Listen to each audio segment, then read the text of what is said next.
हमारे देश का स्वास्थ्य विभाग इस वक्त कोरोना से लड़ने की भरपूर कोशिश कर रहा है, बट पिछले कुछ दिनों में हमें कोरोना से भी ज़्यादा खतरनाक बीमारी का सामना करना पड़ रहा है, जिसे कि हम फंगल इन्फेक्शन कहते हैं। पहले इसको काली फंगस ने हमारे ऊपर अटैक किया, उसके बाद सफ़ेद फंगस और अब येलो फंगस के इन्फेक्शन का सामना हमें करना पड़ रहा है। ये फंगल जो इन्फेक्शन है ये कोविड से भी कहीं ज़्यादा खतरनाक है, क्योंकि इनकी मृत्यु दर कोविड से कहीं ज़्यादा है। इसीलिए ये फंगल इन्फेक्शन ने काफ़ी ज़्यादा अलार्म रेज कर दिया है। आज के इस सेशन में हम लोग डिस्कस करेंगे कि इन फंगल इन्फेक्शंस के क्या क्या साइंस होते हैं, फंगल इन्फेक्शन क्यों होते हैं, और सबसे ज़रूरी बात कि हम क्या करें, ऐसी कौन सी चीज़ें हम लोग करें जिससे कि हमें फंगल इन्फेक्शन हो ही ना, और अगर फंगल इन्फेक्शन होता है तो इसको अच्छे तरीके से ट्रीटमेंट कैसे किया जा सकता है। इन सब बातों के बारे में हम इस वीडियो में चर्चा करेंगे। So let's start. Fungal infection जो है वो कोई ऐसा इन्फेक्शन नहीं है जो कि हर किसी को हो जाता है। ये फंगल इन्फेक्शंस को अपॉर्चुनिस्टिक इन्फेक्शन कहा जाता है, तो ये सिर्फ उन्हीं पेशेंट्स को होता है जिनकी इम्यूनिटी कॉम्प्रोमाइज होती है। तो फंगस की अगर हम बात करते हैं तो फंगस जो है वो इस तरीके का जीव है जो हिट्रोट्रॉप्स होते हैं। मतलब कि इसका मतलब ये है कि वो अपना खाना खुद नहीं बनाते, उनको खाना खाने का तरीका होता है कि वो कुछ इस तरीके के एंजाइम्स अपने बॉडी से रिलीज करते हैं जो कि दूसरी सेल्स, चाहे वो प्लांट्स की सेल हो, चाहे वो कोई खाना हो, चाहे वो कोई जीव हो, कोई आदमी इंसान हो या कोई और जानवर, तो वो उसके शरीर पर उसकी सेल्स को पिघला देते हैं, उसको डिसॉल्व कर देते हैं और फिर वो उसे एब्जॉर्ब करते हैं। तो ये फंगस के खाने का तरीका होता है। जो फंगस की ग्रोथ के लिए जो सबसे अच्छा एनवायरनमेंट माना जाता है वो होता है वार्म एंड ह्यूमिड क्लाइमेट। मतलब कि फंगस की सबसे ज़्यादा ग्रोथ होती है जो थोड़ी गर्म जगह होती है और जहाँ पे ह्यूमिडिटी है, मतलब जहाँ पे गीला है, जहाँ पे नमी है हवा के अंदर, और जो जहाँ पे थोड़ी सी गर्मी है, वो फंगस की ग्रोथ के लिए सबसे अच्छा एनवायरनमेंट माना जाता है।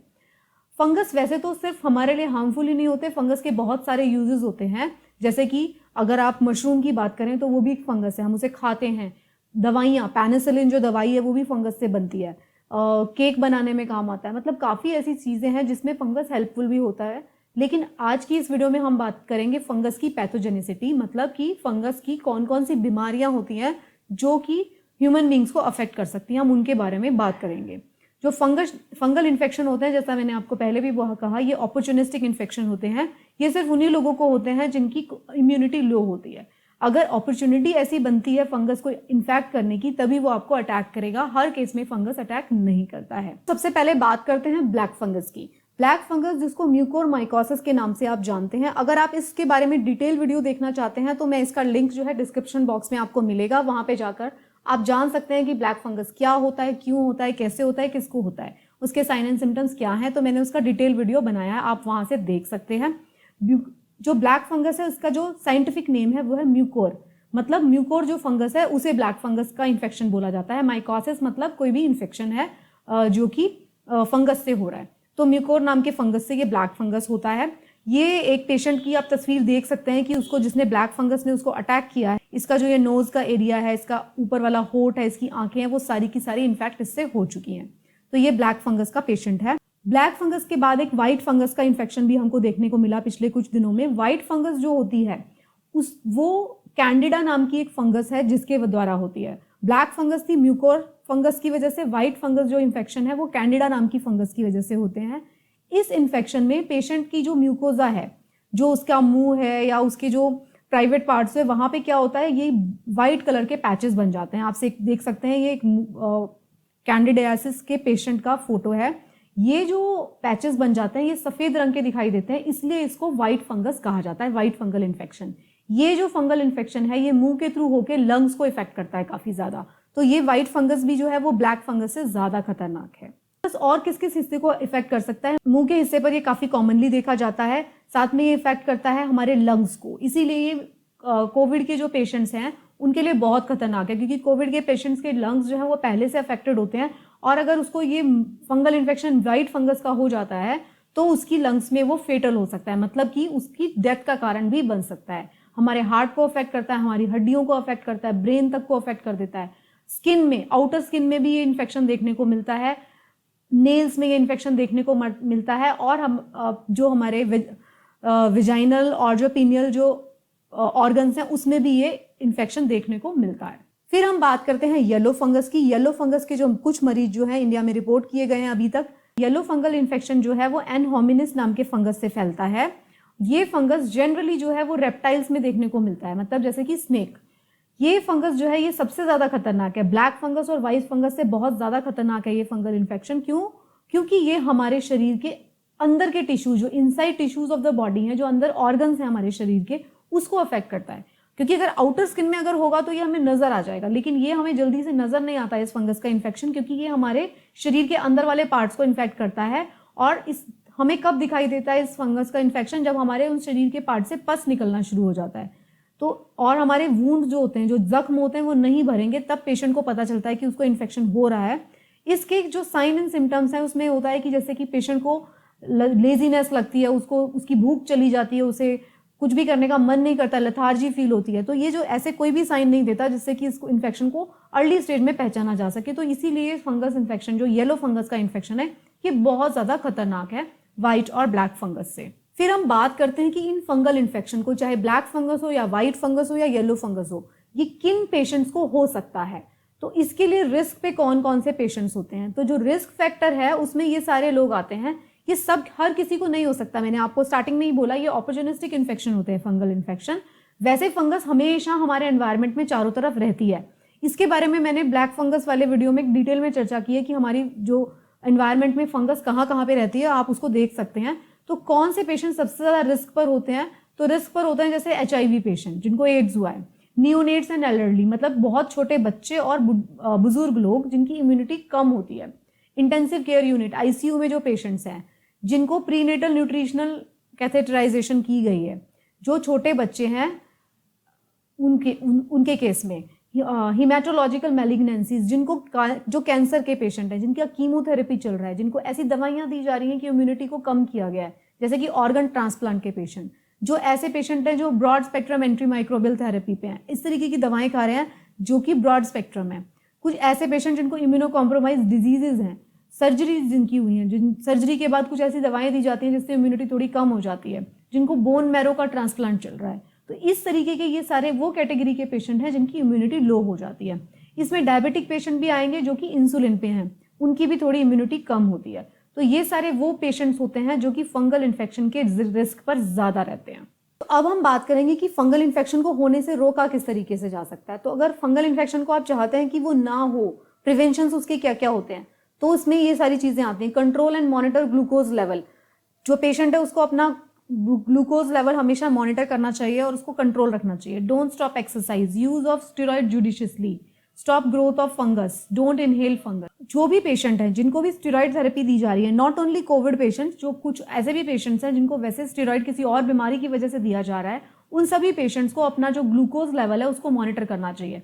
और जो कोविड के पेशेंट हैं, जिनको नॉर्मल पेशेंट, जिनको कभी डायबिटीज नहीं था लेकिन उनको स्टेरॉइड्स दिए गए हैं, उनको भी अपना कंट्रोल करना चाहिए। उनको ग्लूकोज लेवल चेक करना चाहिए कि कहीं उनका ग्लूकोज बढ़ तो नहीं गया स्टेरॉइड थेरेपी से, और अगर बढ़ा है तो उसे दवाएं लेकर कंट्रोल करना चाहिए। और जो ऑलरेडी डायबिटीज के पेशेंट हैं उनको रेगुलर बेसिस पर अपना ग्लूकोज का लेवल जो है मॉनिटर करना चाहिए और उसे नहीं बढ़ने देना चाहिए। तो ये पहला प्रिकॉशन है जिससे कि आप बच सकते हैं। Second, don't stop your exercise. अभी क्या होता है कि जब से लॉकडाउन पीरियड में क्या हुआ है, जो लोग पहले मॉर्निंग वॉक किया करते थे या जिम जाया करते थे, उन्होंने अपनी जिम जाना, मॉर्निंग वॉक करना भी छोड़ दिया है और कोई एक्सरसाइज वो नहीं कर रहे हैं, जिसकी वजह से उनका ग्लूकोज लेवल और ज़्यादा बढ़ रहा है और उनकी इम्यूनिटी और ज़्यादा लो होती जा रही है। तो जो लोग घर पर रहते हैं उनको अपनी एक्सरसाइज घर पर रहकर ही कर लेनी चाहिए। This is the another precaution. Next is use steroid judiciously. इसका मतलब क्या है? आजकल इंटरनेट के माध्यम से बहुत सारे वीडियो सर्कुलेट होते हैं जो आपको बता देते हैं कि हाँ, स्टेरॉइड एक ट्रीटमेंट का पार्ट है। कोविड के केस में अगर कोविड हो जाता है तो आपको क्या करना है, स्टेरॉइड की गोली लेनी है। तो आपको ऐसा नहीं करना। जब तक आपको तब तक स्टेरॉइड्स नहीं लेने हैं जब तक आपका डॉक्टर आपको प्रिस्क्राइब नहीं करता है, और डॉक्टर के कंसल्टेशन में ही हमेशा स्टेरॉइड थेरेपी लेनी है। उसके इंजेक्शन या जो भी आप स्टेरॉइड टैबलेट के फॉर्म में ले रहे हैं वो हमेशा डॉक्टर के कंसल्टेशन में ही लेने हैं, क्योंकि स्टेरॉइड इस तरीके की दवाई होती है, वो जितनी ज़्यादा हमारे लिए फायदेमंद है उतनी ज़्यादा ही घातक भी सिद्ध हो सकती है। तो स्टेरॉइड का जो यूज़ है वो बहुत ही सोच समझ के करना है। फंगस जो है हमारे एनवायरनमेंट में सब तरफ मौजूद है। ऐसा नहीं है कि फंगस जो है स्पेशल कहीं से आया है, चाइना ने भेजा है या किसी और कंट्री ने हमारे देश में भेज दिया। हमारे कंट्री में, हर एक कंट्री में फंगस हमेशा से मौजूद था। तो हमें जो करना है वो क्या करना है, फंगस हर जगह पर है। हमारे खुद के घर में फंगस है, हमारे पार्क्स में फंगस है, कहीं सड़क पे जाते हैं, सब जगह फंगस होता है। तो आपको क्या करना है, उस फंगस को इनहेल करने से अपने आप को रोकना है। उसको सांस के साथ अपने शरीर के अंदर नहीं लेके जाना है। उसके लिए आप क्या कर सकते हैं, कम से कम वो पेशेंट्स जो कोविड से रिकवर हुए हैं और वो पेशेंट जिनकी इम्यूनिटी कम है, जो मेरे पहले वाले चार्ट में जो फॉल करते हैं, उन सब लोगों को कम से कम मैं कहूंगी आप लोगों को मास्क पहनना चाहिए, ग्लव्स पहनने चाहिए। अगर आप बाहर कोई मिट्टी का काम करते हैं, कोई पौधों का काम कर रहे हैं, तो ग्लव्स पहनकर ही काम करें। बाहर कहीं पे आप जाते हैं जहाँ पे मिट्टी है, आप गंदगी है, तो वहां पे आप हमेशा शूज पहनकर जाएं। है रोज आपको नहाना है, कम से कम दिन में 2 बार। अगर आपको लगता है कि आपके शरीर पे कुछ इन्फेक्शन हुआ है या मिट्टी में आप गए हैं तो आपको नहाना चाहिए। नॉर्मल सोप से आप नहाएं, जो आपका नॉर्मल बेदिंग सोप है उससे आप अच्छी तरीके से नहाएं। घर के अंदर ऐसी कोई जगह जहाँ पे फंगल इन्फेक्शन के चांसेस हैं या कोई ऐसी पुरानी बिल्डिंग्स, कंस्ट्रक्शन साइट्स, उन पर जाना आप अवॉइड करें, वहां पे फंगल इन्फेक्शन हो सकता है। अगर फंगस की ग्रोथ को रोकने की कोशिश करिए, उसको आप कैसे कर सकते हैं? मैंने आपको बताया कि फंगस जो है वो हर जगह मौजूद है, ऐसा कोई जगह नहीं हो सकती है जहाँ पे फंगस थोड़ी बहुत ना हो। तो फंगस के बचने के लिए मैंने डिस्कस किया था कि वो जो है गर्म एनवायरनमेंट चाहिए और उसको नमी चाहिए, गर्मी और नमी, थोड़ा सा गर्म और थोड़ी सी नमी उसको चाहिए होती है ग्रो करने के लिए। तो उससे बचने के लिए आपको क्या करना चाहिए, अपने कपड़ों को, स्पेशली आपके अंडरगारमेंट्स को आपको धूप में सुखाना चाहिए, अच्छे से धो के एवरी डे उसको धूप में सुखाएं, क्योंकि धूप में सनलाइट जो है हर चीज को स्टरलाइज कर देती है। तो धूप में अपने कपड़ों को सुखाएं। अगर हो सके तो आप मॉर्निंग में कुछ देर के लिए सन बाथ भी ले, ताकि आपकी स्किन पे कोई छोटे मोटे इन्फेक्शन है तो उसको भी सनलाइट ठीक कर देगी। जो पेशेंट ऑक्सीजन ले रहे हैं, बॉटल होता है उसका जो पानी है रोज चेंज करना है। और अगर आपका जो ये इंस्ट्रूमेंट है जिससे कि आप ऑक्सीजन लेते हैं उसको रोज क्लीन करना है। स्पेशली जो हॉस्पिटल्स में ले रहे हैं तो भी आपको इसके अंदर स्टेराइल वाटर डालना है, ताकि इसके अंदर फंगस ना जा पाए। अगर आपके घर के अंदर कोई फ्रूट्स या वेजिटेबल्स सड़ रहे हैं तो आप उसको तुरंत फेंक दीजिए। जिसके अंदर फंगस आपको दिखाई दे रही है तो उसे तुरंत फेंक दीजिए। किसी भी इस तरीके के मरीज के सामने उसको ना लाएं, उसको अवॉइड करें। कहीं पे सीलन आ रही है उसको भी आपको रोकने की कोशिश करनी चाहिए। घर के आसपास या घर में भी अगर कहीं पे बहुत ज़्यादा कचरा जमा होता है तो आप उसको हटाएं, उसके अंदर फंगल ग्रोथ हो सकती है। सीलन वाली जगहों को आप ठीक कराएं, वहाँ पे फंगस ग्रोथ को ना होने दें। फिर हम बात करते हैं ट्रीटमेंट की। अगर किसी को फंगस इन्फेक्शन होता है तो आप उसका ट्रीटमेंट किस तरीके से कर सकते हैं। तो इनिशियल स्टेजेस में आप देख सकते हैं वो होता है वॉच फॉर द सिम्टम्स। आपको ये कोशिश करनी है, अपने आप को अच्छी तरीके से ऑब्जर्व करना है किन केसेस में अगर आप स्टेरॉइड की थेरेपी आपने ली है, आप कोविड से रिकवर हुए हैं, तो आपको खुद को अच्छी तरीके से ऑब्जर्व करना है कि कहीं आपकी आंखों में कोई इन्फेक्शन तो नहीं है, नोज के पास आपको इन्फेक्शन नहीं है, आपको सर दर्द तो नहीं होता, कफिंग ज़्यादा, ब्लड के अंदर, वॉमिटिंग के अंदर ब्लड तो नहीं आ रहा, आपको शॉर्टनेस ऑफ ब्रेथनेस तो नहीं हो रही, बहुत ज़्यादा लथार्जी फील तो नहीं हो रही है। अगर आपको इस तरीके के कोई भी सिम्टम्स आते हैं, ब्लैक कलर का कोई डिस्चार्ज तो नहीं हो रहा आपके नोज से, या वाइट कलर के कोई स्किन के अंदर पैचेस तो नहीं हो रहे, आपको मुंह के अंदर कोई वाइट पैचेस तो नहीं दिखाई दे रहे हैं, तो अगर आपको कुछ भी ऐसा सिम्टम्स नजर आते हैं तो आप तुरंत जाइए और अपना टेस्ट कराइए। अगर कोई भी साइन एंड सिम्टम्स आपको लगता है कि आपको हो सकता है फंगल इन्फेक्शन, तो आप उसका टेस्टिंग कराइए। फंगल इन्फेक्शन के लिए टेस्टिंग की जाती है, जिससे चेक किया जाता है कि आपके किसी भी सैंपल में बॉडी के कोई फंगल का इन्फेक्शन तो नहीं दिखाई दे रहा, तो आपको अर्ली टेस्टिंग करानी है। Next is anti fungal tablet. अगर फंगल इन्फेक्शन हो रहा है तो आपको एंटी फंगल टैबलेट्स और एंटी फंगल इंजेक्शंस लेने पड़ते हैं। एम्फोटेरेसिन बी नाम का इंजेक्शन आता है जिसको आपको लेना पड़ सकता है, बट इसको कभी भी खुद से नहीं लेना है किसी भी दवाई को, यह हमेशा डॉक्टर के रिकमेंडेशन के बाद ही लेना है। अगर बहुत ज़्यादा फंगल इन्फेक्शन हो ही चुका है तो अल्टीमेट जो चीज़ होती है वही होती है surgical removal of that part, ताकि फंगल इन्फेक्शन आगे ना फैले। ठीक है, तो उसको पार्ट को रिमूव करना पड़ता है ताकि फंगल इन्फेक्शन को हम आगे फैलने से रोक पाएं। तो ये सारी चीज़ें थी जिनको आप फॉलो करके अर्ली साइन एंड सिम्टम्स को, किस तरीके से आपको प्रिकॉशन लेने हैं, इन सब चीज़ों को फॉलो करके आप फंगल इन्फेक्शन से बच सकते हैं। आई होप आपको ये वीडियो पसंद आया होगा। आई होप ये आपके लिए इन्फॉर्मेटिव था। Thank you so much. Have a good day.